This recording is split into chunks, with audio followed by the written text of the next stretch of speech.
Les nouvelles technologies, que vous le vouliez ou non, ça vous parle. Sur la Loire, on avait 800 sous-traitants et fournisseurs. L'estimation qui avait été faite, c'est qu'un emploi à la Manu de Saint-Étienne procurait 4 emplois. Armeville est une application pour Android qui propose un parcours sonore dans l'industrie des armes à Saint-Étienne. À chaque lieu, un clic, à chaque clic, un témoignage. Le son permet de se replonger dans l'histoire par ceux qui l'ont vécu, mais aussi par des témoignages, des sons d'archives en fait, où on entend la vie des quartiers telle qu'elle était à l'époque.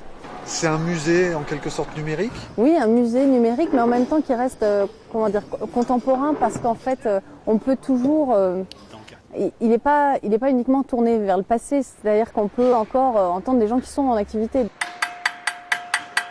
Alors, vous voyez la gravure, on enlève un copeau. Il faut que la main soit assez sûre quand même. Pierre Petiot, 79 ans, un des derniers graveurs sur armes encore en exercice dans la Loire. Son accent le fait sourire lorsqu'il écoute son témoignage. Pour ce dinosaure, cette application, c'est un patrimoine qu'on défend. On était plus de 100, tous ouvriers à domicile, travailleurs en fenêtre.